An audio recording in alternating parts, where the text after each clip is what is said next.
রহমতে এখন 2 বছর যাবত স্যারের কাছ থেকে ওষুধ নিচ্ছে কন্টিনিউ। বাবা এখনো 2 বছর সুস্থ আছে ইনশাল্লাহ। ওয়ালাইকুম রহমতুল্লাহ বরকাতুহ। সম্মানিত দেশবাসী, আমি cancer specialist doctor SM. Sarwar. আজকে মানববন্ধনের জন্য এসেছিলাম প্রেস ক্লাবের মধ্যে। আমরা হজকে, উমরা হজ এবং বড় হজের যে বৈষম্য সেটা দূর করার দাবিতে ইতিমধ্যে সাক্ষাৎ হলো আমার বুলার এক ভাইয়ের সাথে। তার বাবা আমার কাছ থেকে ক্যান্সার চিকিৎসায়, তার বাবা আমার এখানে ক্যান্সার চিকিৎসা সুস্থ হয়েছিলেন। আমরা একটু তার মুখে শুনবো। আপনার নাম? শাহরুল আলম। আপনার পিতার নাম? সালাউদ্দিন আলম। আপনার মায়ের নাম? আপনার নাম? চর শহর গুলা। আচ্ছা, আপনার আব্বার কি হয়েছিল বা কোথায় কোথায় চিকিৎসা করেছিলেন, আপনি কিভাবে সুস্থ হয়েছেন একটু দেশবাসীর উদ্দেশ্যে বলেন। আসসালামু আলাইকুম, আমি শাহরুল আলম, বাংলাদেশ পুলিশে নিয়োজিত আছি।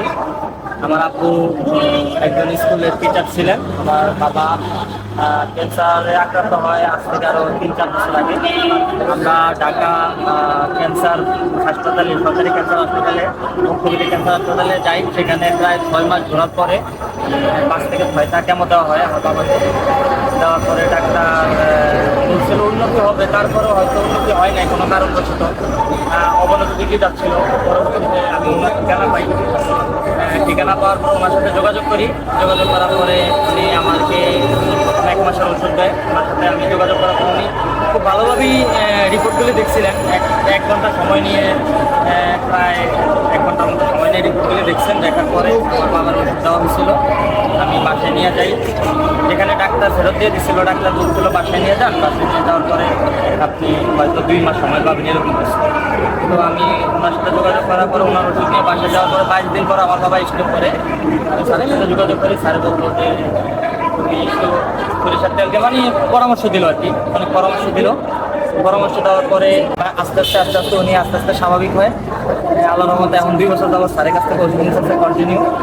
বাবা এখনো 2 বছর সুস্থ আছে ইনশাল্লাহ।